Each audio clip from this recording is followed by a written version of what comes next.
Shalom Bapak Ibu Saudara-saudari yang ada di rumah. Sebentar kita akan menyaksikan acara talk show atau bincang-bincang oleh hamba-hamba Tuhan. Kita siapkan setiap hati kita naikkan pujian, betapa aku bersyukur bagimu Tuhan.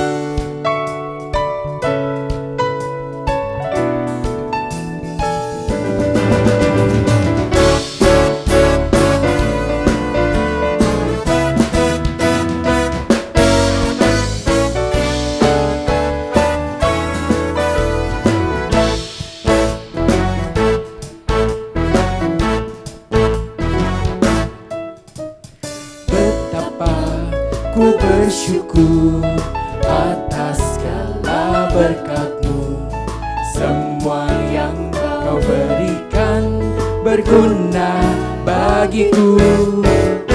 Allahku yang mulia, memelihara sempurna, Kau sertai langkahku selamanya.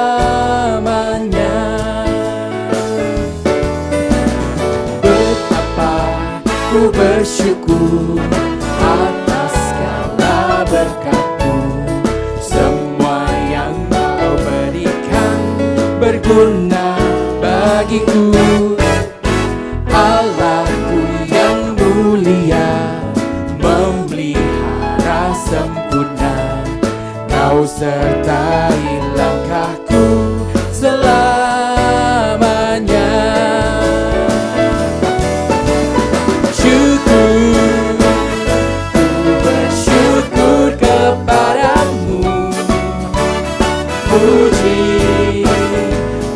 Puji agung nama-Mu, ku sembah kesucian-Mu. Aku ada sebagaimana aku ada hanya karena anugerah-Mu. Lebih sungguh katakan, betapa ku bersyukur, betapa ku bersyukur atas segala berkat-Mu, semua yang Kau berikan berguna bagiku. Allahku yang mulia, memelihara sempurna, Kau sertai langkahku selamanya.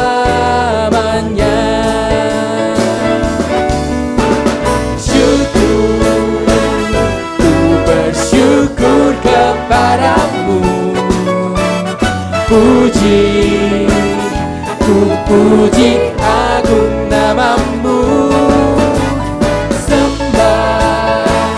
Ku sembah kesucian-Mu. Aku ada sebagaimana aku ada hanya karena anugerah-Mu.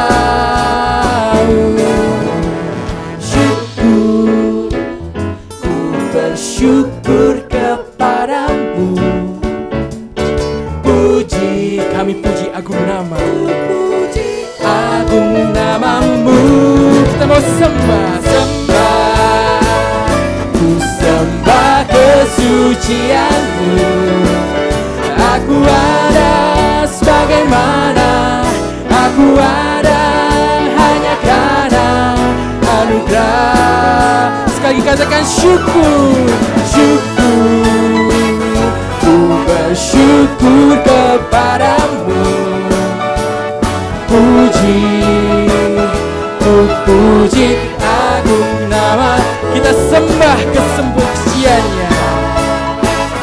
Ku sembah kesucian-Mu. Aku ada sebagaimana aku ada hanya karena anugerah-Mu. Aku ada sebagaimana aku ada hanya karena anugerah-Mu. Selamat menyaksikan acara talk show kami.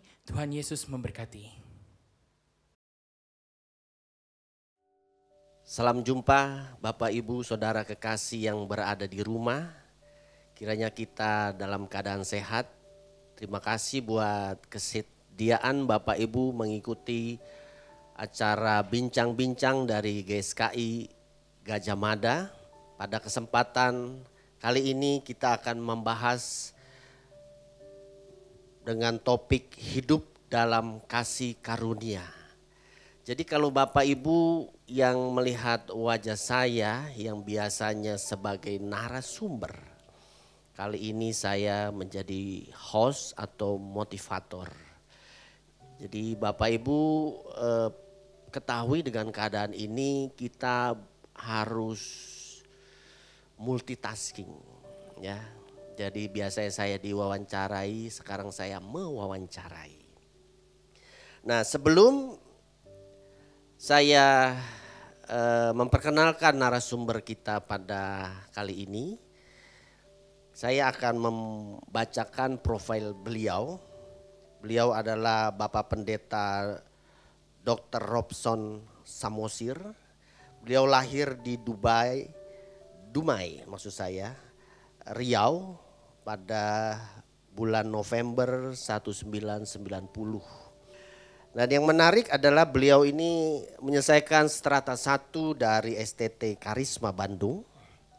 Kemudian strata 2-nya STT Bethel Jakarta, dan terakhir beliau menyelesaikan strata 3 program doktor teologi dari STT Ekumene, lulus pada tahun 2019. Sungguh hal yang membanggakan Pak Robson, karena untuk mendapatkan gelar strata 3 dengan usia di bawah 30 tahun itu suatu hal anugerah Tuhan, kasih karunia Tuhan juga Pak ya. Dan beliau sekarang terpaut kasihnya dengan GSKI, mengabdikan diri sepenuhnya di ladang Tuhan, dan kegiatan sehari-hari beliau di samping sebagai aktif dalam pelayanan, beliau juga sebagai dosen di STT Ekumene dengan mata kuliah yang menarik, yaitu teologi sistematika dan apologetika. Nah, Bapak Ibu Saudara kekasih, sebelum saya masuk ke topik utama kita, hidup dalam kasih karunia, saya mau menanyakan hal yang menarik Pak Robson ya. Mencapai jenjang strata 3 di bidang teologi ya dalam usia yang relatif masih muda, itu menjadi kebanggaan sendiri. Apa sih motivasi Pak Robson terhadap pencapaian gelar itu Pak? Jujur, saya sangat senang belajar Alkitab. Dan saya mau jadi pelayan yang dipakai Tuhan dengan bermodalkan pengetahuan yang benar, yang baik akan kebenaran firman Tuhan.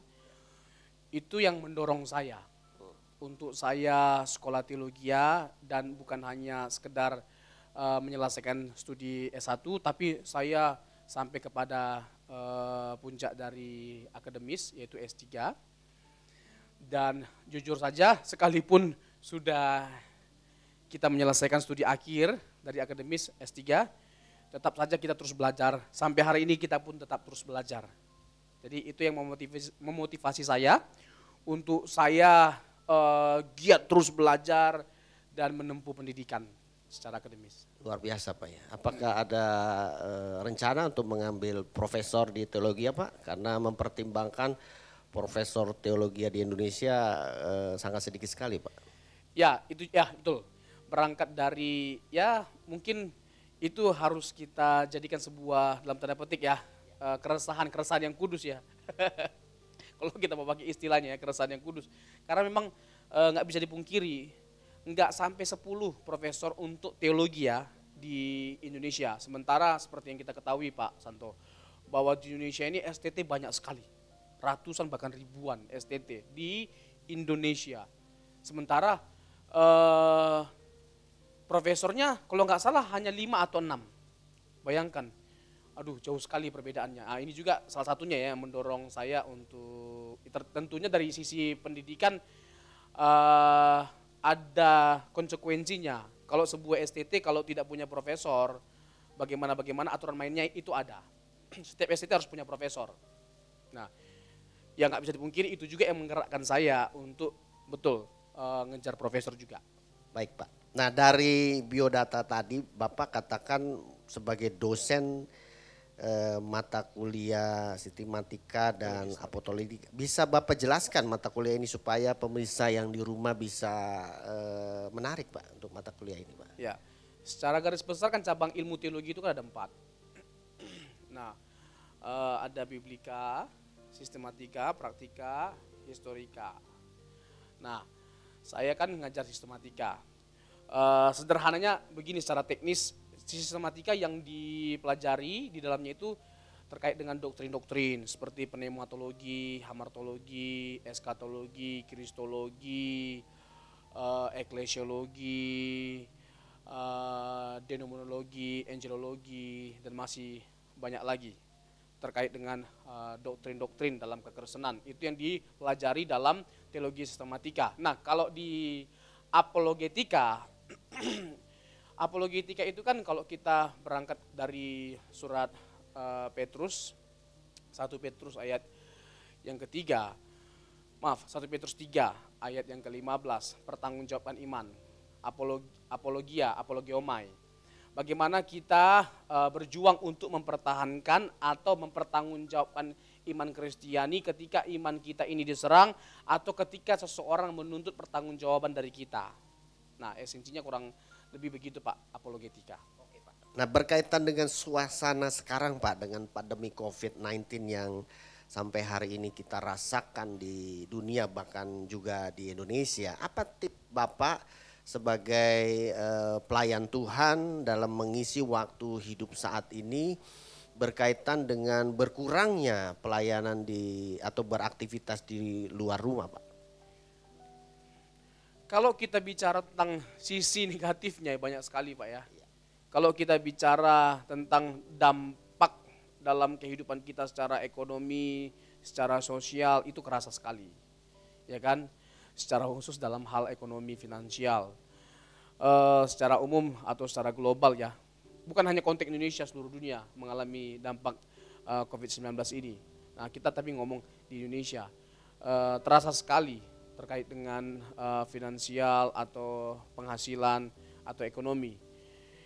Dan itu menjadi sesuatu yang bisa memberatkan hidup kita memang. Tetapi, nah ini dia. Tetapi karena kita ini anak-anak Tuhan, kita orang-orang percaya, kita harus percaya sepenuhnya kepada Tuhan dalam situasi, kondisi apapun hidup ini.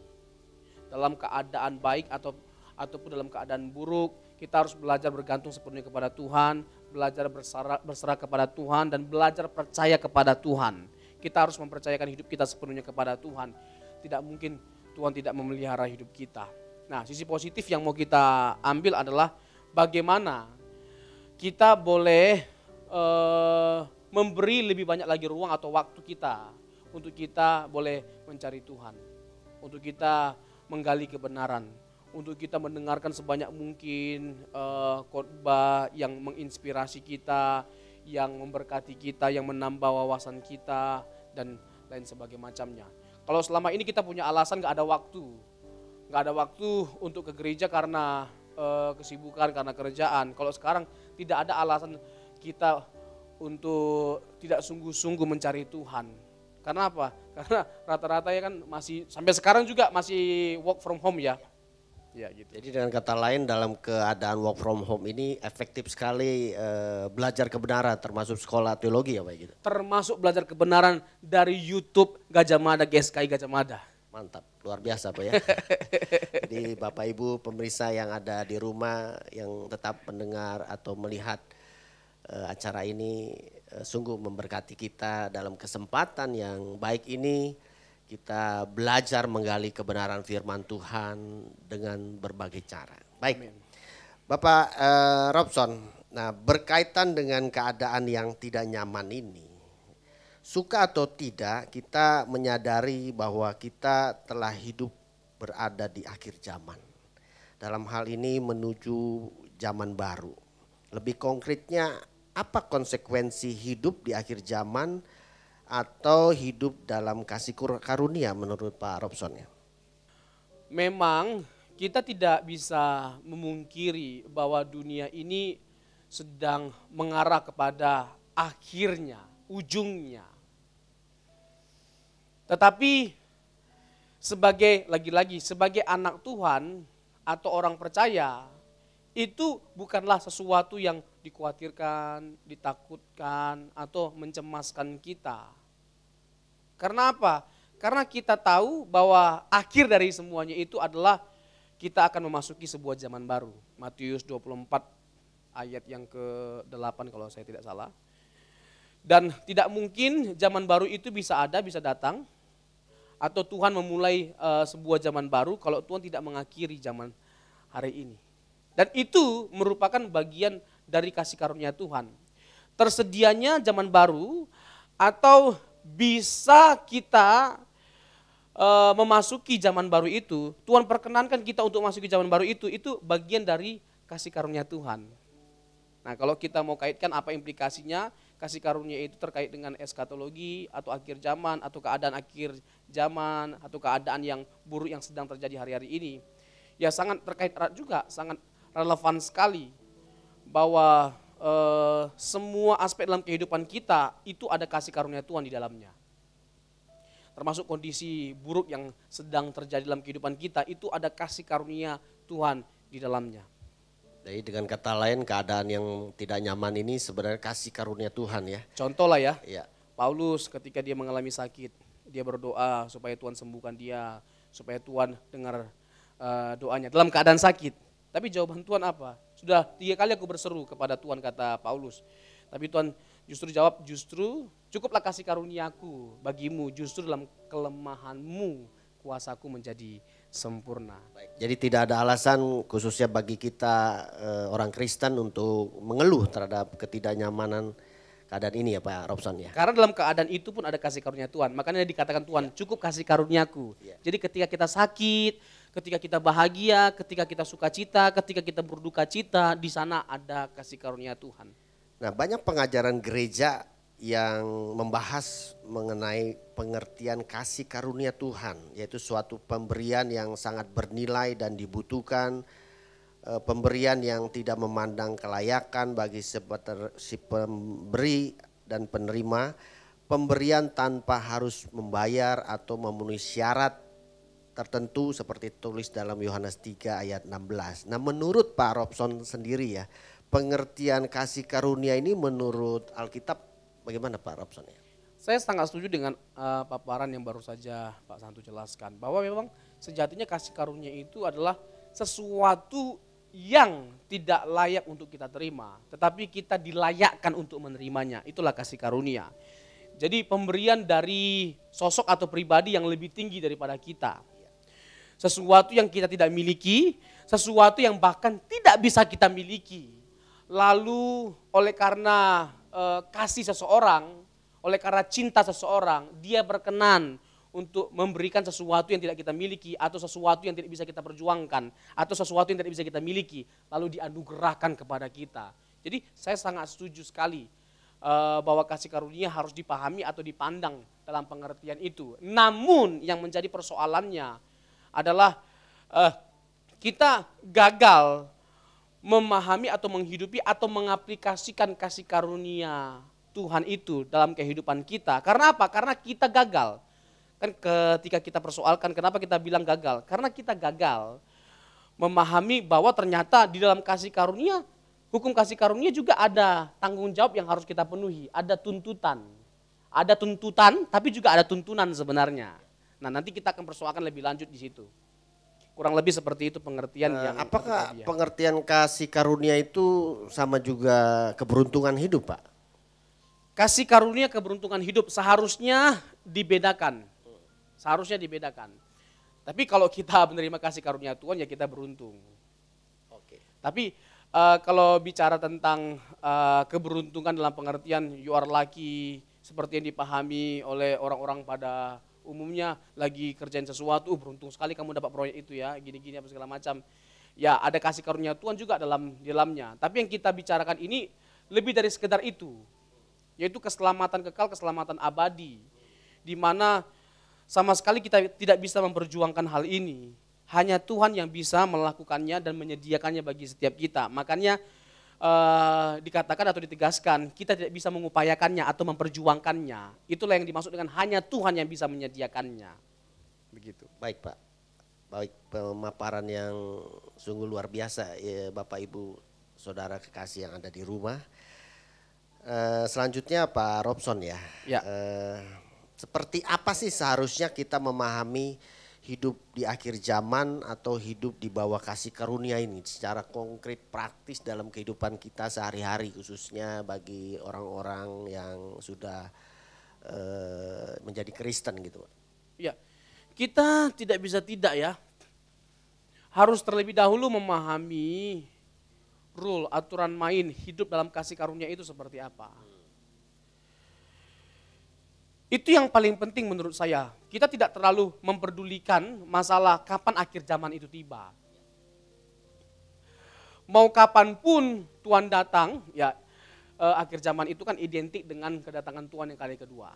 Mau kapanpun Tuhan itu datang, kalau kita sudah bersiap-siap, sudah mempersiapkan diri, kalau istilah yang sedang ramai kita pakai adalah berkemas-kemas. Kalau kita sudah berkemas-kemas, maka kita tidak akan pernah mempersoalkan masalah kedatangan Tuhan itu mau besok, mau minggu depan, lusa, tahun depan, itu tidak akan menjadi kita persoalkan atau menjadi masalah buat kita. Karena apa? Karena kita adalah orang yang terus mempersiapkan diri.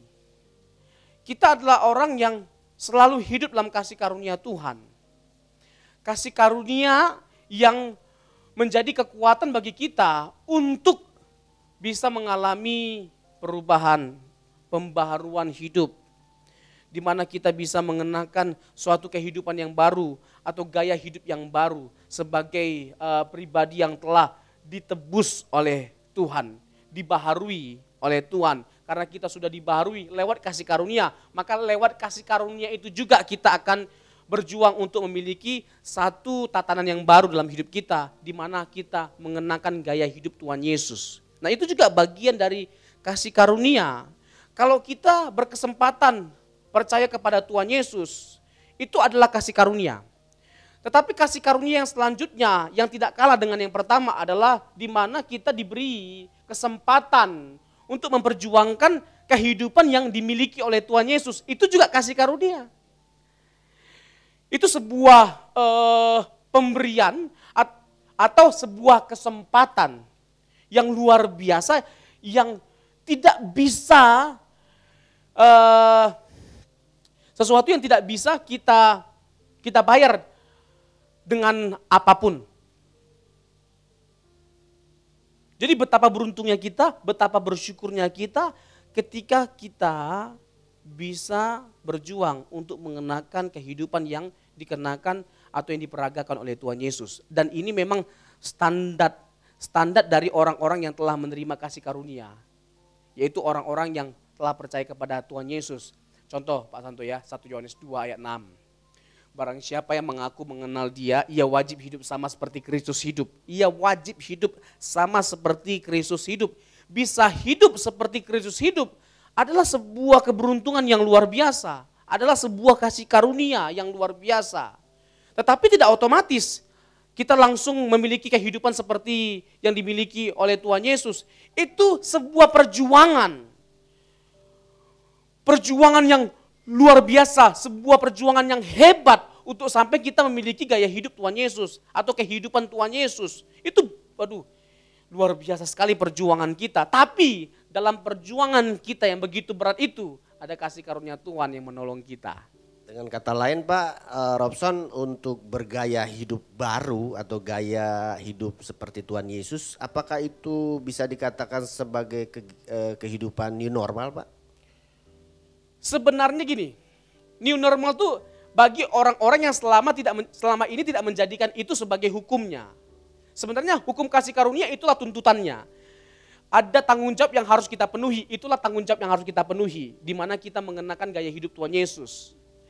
Bagi orang yang belum pernah mempersoalkan ini secara serius, ini new normal bagi dia. Tapi idealnya, normalnya kekristenan memang seperti ini. Menjadi sesuatu yang seakan-akan baru bagi kita Karena apa? Karena kita selama ini tidak pernah dengan serius mempersoalkan itu. Seharusnya itu bukan sesuatu yang new. Karena dari sejak dulu memang seperti itu keadaan kita. Tetapi karena nggak seperti itu yang selama ini kita dengarkan, nggak seperti itu selama ini diajarkan, makanya terkesan itu new normal. Padahal itu yang normal. Mantap Pak. Apakah kasih karunia ini berkaitan dengan hukum Taurat Pak? Karena kalau kita ketahui hukum Taurat itu berlaku hanya bagi umat perjanjian lama. Apakah makna hukum Taurat bagi kita yang hidup di akhir zaman ini Pak? Ya, ini menjadi menarik kalau dikaitkan dengan hukum Taurat. Lalu apa yang membedakan hukum Taurat dengan hukum kasih karunia? Apakah hukum Taurat menjadi tidak lagi berlaku karena sudah ada hukum kasih karunia? Kita tahu kalau kita merujuk kepada Yohanes 1 ayat 17 ya Pak Yanto ya. Dikatakan sebab hukum Taurat diberikan oleh Musa, tetapi kasih karunia dan kebenaran datang oleh Yesus Kristus. Ini menarik sekali ketika kita mempersoalkan atau membandingkan kualitas dari kedua hukum ini. Tapi pertama-tama ini sesuatu yang harus saya tegaskan terlebih dahulu Pak Santo. Bahwa kedua hukum ini baik. Jadi jangan dikesankan bahwa hukum Taurat itu sesuatu yang buruk.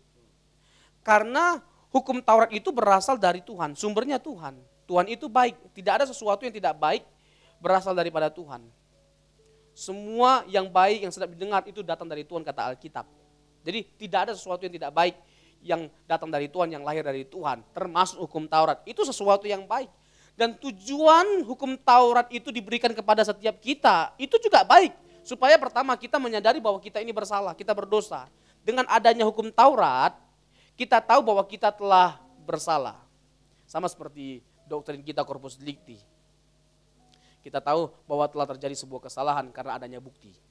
Nah, hukum Taurat ini diberikan oleh Tuhan untuk kita bisa sadar bahwa kita telah bersalah, bisa sadar bahwa kita ini telah berdosa. Dan bukan hanya sekedar itu, supaya apa? Supaya kita tahu apa yang menjadi kehendak Tuhan dalam kehidupan kita. Dengan diberikannya hukum Taurat, apa yang Tuhan kehendaki? Jangan ini, jangan ini. Secara khusus 10 hukum Taurat, tetapi kan hukum Taurat itu ada kurang lebih 613 law, hukum. Banyak sekali tentunya, hukum dekalog, hukum sipil, hukum sosial, jadi dibagi atas 3.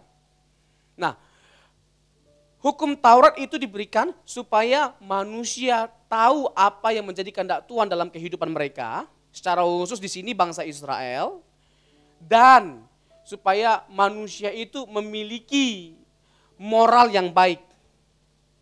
Karena kita tahu bahwa bangsa Israel ini telah diperbudak begitu lama di Mesir. Kurang lebih 430 tahun Pak Santo. Sebagai bangsa budak. Ya kita sudah tahulah menilai atau menyimpulkan bagaimana karakter dari seorang yang diperbudak. Budak itu karakternya bagaimana? Kita sudah tahulah. Namanya juga budak. Nah, dibutuhkan sesuatu agar mereka ini tidak punya mental yang buruk. Tidak punya moral yang buruk. Karena mereka juga tinggal di lingkungan yang buruk. Tidak menyembah Allah yang benar, melakukan kegiatan keagamaan yang tidak benar. Nah, agar mereka memiliki kegiatan keagamaan yang benar, mereka butuh hukum. Mereka memiliki hidup yang benar, mereka butuh hukum. Kalau tidak ada hukum Taurat, nah mungkin mereka bisa menjadi bangsa yang baik, bermoral yang baik. Diberi hukum aja masih aja sering tegar tengkuk, masih sering bermasalah karakternya. Bukan hanya Tuhan berikan hukum, Tuhan berikan kasih karunia begitu luar biasa. Nah ini juga saya masuk, dalam perjanjian lama sudah ada kasih karunia juga. Jadi kasih karunia bukan baru ada di perjanjian baru, dalam perjanjian lama juga sudah ada kasih karunia. Jadi Tuhan sudah memberikan hal-hal yang luar biasa kepada bangsa Israel. Tuhan menunjukkan kebaikan yang luar biasa kepada mereka. Diberi makan, diberi minum, di padang gurun mana ada sih makanan, mana ada minuman. Tapi sekalipun mereka ada di tempat yang tidak ada makanan atau tidak ada kehidupan, bahkan digambarkan padang gurun itu seperti nggak ada kehidupan, tetapi mereka tetap bisa hidup karena mereka punya Tuhan yang hidup. Jadi luar biasa kebaikan Tuhan kepada mereka. Tetapi sekalipun Tuhan sudah luar biasa baiknya, sudah memberikan hukum kepada mereka, tetap aja Pak Santo rusak. Tetap aja. Karena apa? Karena mereka tidak sungguh-sungguh meresponi hukum, tidak sungguh-sungguh meresponi dengan baik hukum yang baik yang Tuhan berikan kepada mereka. Nah sama halnya nanti di perjanjian baru Pak Santo. Sekalipun kita sudah diberikan kasih karunia, hukum kasih karunia kepada kita, law, grace kepada kita, bukan berarti kita tidak bisa bernasib seperti bangsa Israel yang bisa ditumpas oleh Tuhan, dibinasakan oleh Tuhan. Tapi nanti memang, kalau dalam perjanjian lama, dikit-dikit langsung alat reaktif sekali. Kalau dalam perjanjian baru kan kita nggak lihat Allah yang reaktif seperti perjanjian lama. Tetapi bukan berarti tidak ada sesuatu yang akan membahayakan kita atau tidak ada resiko atau konsekuensi dari ketidaktaatan kita. Sekalipun kita hidup di zaman kasih karunia, nanti. Perjanjian baru juga ngomong bicara tentang penghakiman atau penghukuman atau kebinasaan kekal. Jadi itu bicara tentang bagaimana Tuhan tetap menegakkan keadilannya dengan menghukum manusia ketika kita tidak taat sekalipun kita hidup di zaman kasih karunia. Pemirsa di rumah, Bapak Ibu Saudara kekasih, kita seperti mengikuti perkuliahan teologi yang luar biasa. Bapak ya. Jadi Bapak Ibu agak rileks sedikit ya, karena saya pun mendengarnya agak terkagum-kagum atas penjelasan Bapak Pendeta Dr. Robson Samuel. Baik Pak Robson. Nah berkaitan penjelasan Bapak tadi Pak, apakah benar hukum Taurat itu sudah tidak lagi berlaku bagi kita yang hidup di akhir zaman seperti sekarang ini Pak? Oke, ini menarik sekali Pak Santo. Ini pertanyaan yang perlu diterangkan dengan baik, dengan sederhana mungkin, juga secara teologis tentunya. Hukum Taurat kan tadi ada 613. Lalu ada hukum yang dianggap paling utama yaitu hukum Dekalog, 10 hukum Taurat. Nah, apakah dengan kehadiran Tuhan Yesus lalu hukum Taurat ini menjadi tidak lagi berlaku? Kalau saya dalam pergumulan yang saya lakukan ketika saya menggali topik ini, mengkaji mengenai berlaku atau tidak berlakunya lagi hukum Taurat, saya pada akhirnya menyimpulkan hukum Taurat menjadi berlaku atau tetap berlaku dalam pengertian esensinya. Esensinya yang masih berlaku. Apa esensi dari hukum Taurat? Kasih Pak Santo. Kalau kita merujuk kepada penjelasan Tuhan Yesus dalam Matius 22 dan penjelasan Rasul Paulus dalam Galatia 5 ayat 14, kita dapat menyimpulkan bahwa esensi dari hukum Taurat itu kasih.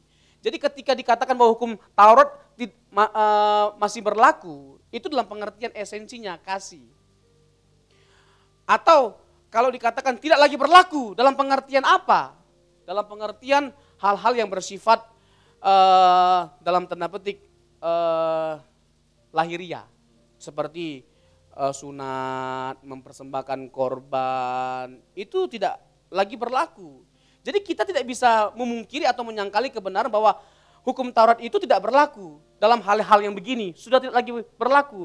Tetapi dalam pengertian esensinya yaitu kasih masih tetap ada, eksis, sekalipun kita sudah memasuki zaman kasih karunia. Kan ketika Tuhan Yesus ditanya apa inti dari hukum Taurat atau hal yang terutama dari hukum Taurat, Tuhan katakan apa? Kasihlah Tuhan Allahmu dengan segenap hatimu, segenap jiwamu, kekuatanmu dan akal budimu. Matius 22 ayat 37 sampai 40. Lalu yang kedua, hukum yang kedua, kasihilah sesamamu manusia seperti dirimu sendiri. Hal ini juga ditegaskan kembali kepada surat Paulus. Di surat Paulus, di mana di dalam Galatia 5 ayat 14 dikatakan seluruh hukum Taurat tercakup dalam hukum yang satu ini, yaitu kasihilah sesamamu manusia seperti dirimu sendiri. Jadi kalau ditanya terkait dengan, kalau begitu Pak Robson, apakah jangan membunuh, hukum jangan mencuri, jangan berzina sudah tidak lagi berlaku kalau kita mengatakan hanya kasih yang masih tetap berlaku dari hukum Taurat?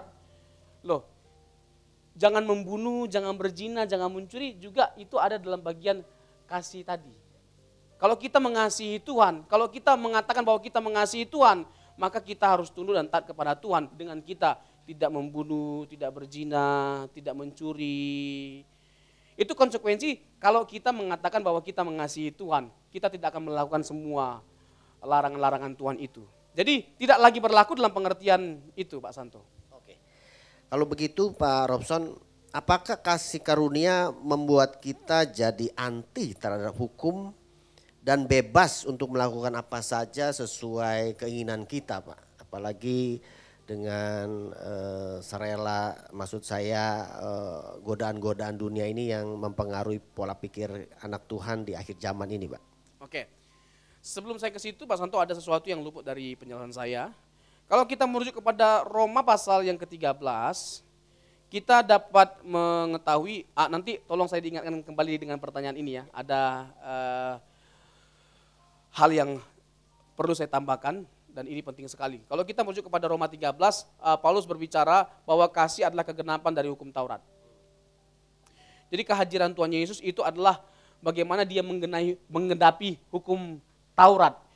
Perjanjian lama itu semuanya kan berbicara tentang Yesus. Menubuatkan tentang Yesus. Nah, Tuhan Yesus itulah yang menjadi tatanan baru bagi kita. Bukan lagi hukum Taurat. Tuhan Yesus itu yang menjadi role model kita, yang menjadi standar kita, yang menjadi aturan kita.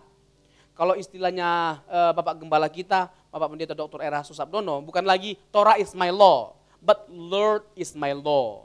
Lord is my law, Tuhanlah yang menjadi hukumku. Karena Tuhan Yesus telah menggenapi seluruh hukum Taurat melalui kematian kebangkitannya. Dengan dia mentaati seluruh hukum Taurat. Karena dia sudah menggenapi seluruh hukum Taurat dengan dia mentaati seluruh hukum Taurat dengan kematian kebangkitannya, maka sekarang yang menjadi our law, hukum kita adalah Tuhan Yesus itu sendiri. Bukan lagi hukum Taurat, tapi Tuhan Yesus itu, dialah yang menjadi tujuan kita. Bukan lagi bayang-bayang. Hukum Taurat itu kalau kata perjanjian baru, itu bayang-bayang dari apa yang sebenarnya. Wujud aslinya adalah Tuhan Yesus. Nah kalau sudah datang wujud aslinya, ngapain lagi kita ikut bayang-bayangnya? Kan begitu. Nah kalau kita merujuk kepada penjelasan Rasul Paulus dalam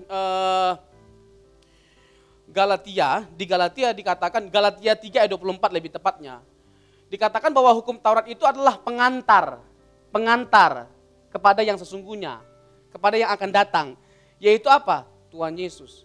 Sekali lagi, seluruh hukum Taurat esensinya adalah kehadiran Tuhan Yesus. Seluruh kesaksian kita para nabi esensinya adalah Tuhan Yesus. Dengan Tuhan Yesus hadir, maka seluruh hukum Taurat itu sudah tergenapi.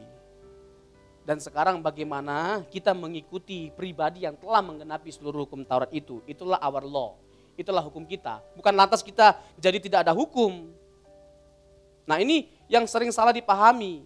Lalu terkesan, ini saya kaitkan dengan pertanyaan tadi Pak Santonya. Terkesan bahwa kita bisa hidup bebas. Atau hidup sembarangan atau semena-mena karena sudah nggak ada lagi hukum yang mengatur hidup kita. Seperti yang dituangkan dalam hukum Taurat. Memang tidak seperti itu lagi. Pola hidup yang kita lakukan sebagai umat perjanjian baru atau sebagai orang perjanjian baru. Tidak seperti bangsa Israel yang di bawah hukum Taurat. Tetapi bukan lantas bahwa kita boleh hidup semena-mena. Jangan sampai kita mengulangi kesalahan jemaat yang dihadapi oleh Paulus di Galatia. Sama juga pergumulan Yudas juga begitu ketika dia menulis suratnya. Ketika dia menulis suratnya, dia memberikan peringatan yang keras kepada orang-orang Kristen. Paulus contoh, orang-orang Kristen di Galatia, orang percaya di Galatia. Karena mereka keliru memandang hukum kasih karunia itu. Karena mereka menganggap bahwa mereka sudah tidak lagi di bawah hukum Taurat, tidak ada lagi kekangan apapun, jadi merasa bisa hidup dengan bebas, melakukan apapun termasuk kesalahan atau dosa. Padahal tujuan dari Tuhan Yesus datang supaya membebaskan kita dari dosa dan kita terbebas dari dosa. Artinya tidak lagi hidup dalam dosa. Berarti Pak, apa ada tuntutan di dalam hukum kasih karunia ini? Secara lebih konkretnya gimana tuh Pak? Oke, ini menarik. Namanya juga hukum kasih karunia Pak ya. Namanya juga hukum. Dari istilahnya saja sudah menyiratkan, sudah mengindikasikan bahwa tetap ada tuntutan yang harus kita penuhi. Dan kalau kita melihat dalam perjanjian baru, nafasnya tetap sama, tetap ada peringatan yang keras. Sekalipun kita sudah di perjanjian baru, kita telah menjadi umat perjanjian baru, kita orang-orang yang ada dalam kasih karunia, tetap ada peringatan keras kita temukan, kita lihat. Yang Tuhan berikan kepada kita yang sudah percaya kepada Tuhan Yesus. Seperti di Wahyu kepada 7 jemaat Asia, peringatan Tuhan keras. kepada jemaat-jemaat yang dilayani oleh Paulus. Paulus keras memperingatkan, bahkan Paulus juga dengan keras mawas diri. 1 Korintus 9 ayat 27, aku melatih tubuhku dan menguasai seluruhnya supaya sesudah memberitakan Injil aku sendiri tidak ditolak. Jadi bukan berarti tidak ada aturan lagi atau kita bisa hidup sembarangan. Atau kalau bahasa Petrus, jangan sampai kita menyalahgunakan kemerdekaan yang Tuhan sudah berikan bagi setiap kita. Merdeka di situ dalam pengertian bahwa kita tidak lagi terikat kepada sesuatu yang mengikat hidup kita, yang membuat kita terpenjara atau yang membelenggu kita, yaitu dosa. Dia memerdekakan kita dari dosa yang telah mengikat kita. Nah, kalau kita sudah dibebaskan dari dosa yang mengikat kita, jangan lagi kita terikat dengan sesuatu yang telah mengikat kita. Ketika dikatakan bahwa kita telah dimerdekakan, artinya kita sudah dimerdekakan dari sesuatu yang mengikat kita, yaitu dosa. Jangan lagi hidup di dalamnya, supaya kita tidak lagi terikat dan mendatangkan maut. Karena kita tetap mengikat diri padanya. Di Yudas juga sama Pak Santo. Yudas menyarankan supaya orang-orang percaya itu tetap berjuang mempertahankan imannya.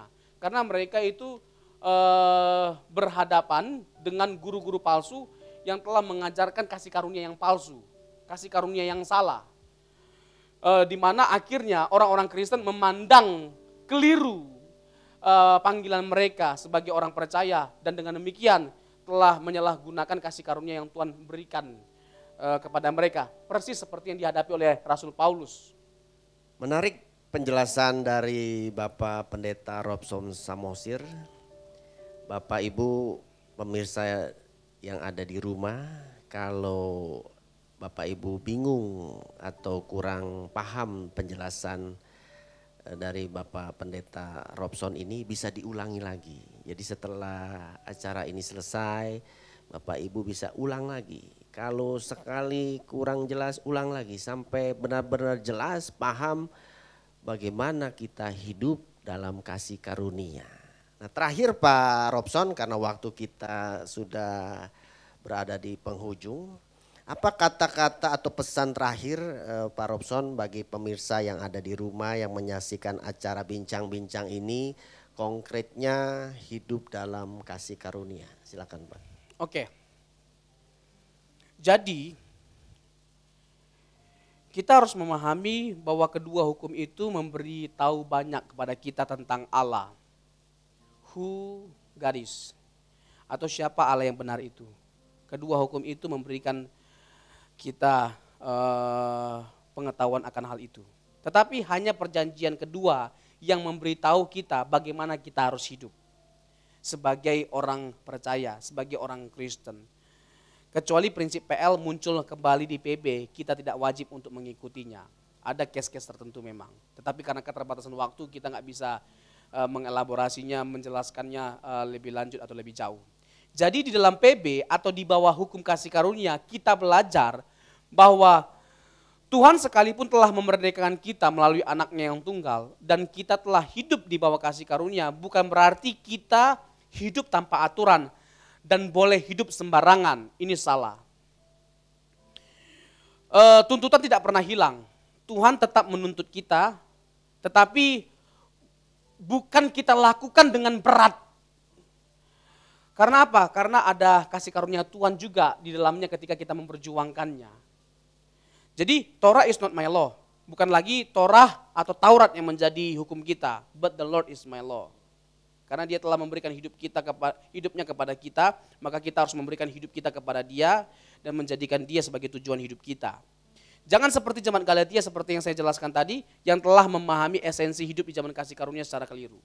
Jadi Tuhanlah yang menjadi hukum kita dan role model kita. Dengan kata lain, menjadi seperti Yesus adalah esensi hidup di zaman kasih karunia. Jadi bagaimana kita harus hidup di bawah zaman kasih karunia? Kita harus menjadikan Tuhan Yesus sebagai tujuan hidup kita. Hidupnya Tuhan Yesus sebagai hidup kita. Kita harus berfokus pada langit baru, bumi baru. Dan kita harus bertanggung jawab sepenuhnya atas hidup kita selama kita hidup di bumi ini. Kita melakukan segala sesuatu dengan penuh tanggung jawab, dengan baik, dengan benar. Sehingga hidup kita boleh diperkenankan oleh Tuhan. Itu, Pak. Luar biasa Pak Robson, terima kasih atas pemaparan Bapak yang luar biasa. Intinya kita hidup dalam kasih karunia, jadikanlah Tuhan satu-satunya, bukan salah satu Bapak Ibu, satu-satunya sumber kebahagiaan kita. Baik pemirsa yang ada di rumah yang diberkati Tuhan, tetaplah setia mengikuti acara talk show atau bincang-bincang bersama GSKI Gajah Mada dan sebarkan atau share link akun media dari GSKI Gajah Mada bagi teman, sahabat, keluarga dekat kita untuk dapat menikmati kebenaran firman Tuhan melalui streaming online ini di akun media kami dari GSKI Gajah Mada. Dan di akhir program nanti ditayangkan ada rekening untuk Bapak Ibu bisa mengembalikan persembahan bagi kegiatan gereja GSKI Gajah Mada. Terima kasih atas kesetiaan Bapak Ibu Saudara kekasih. Sampai jumpa dalam acara bincang-bincang selanjutnya.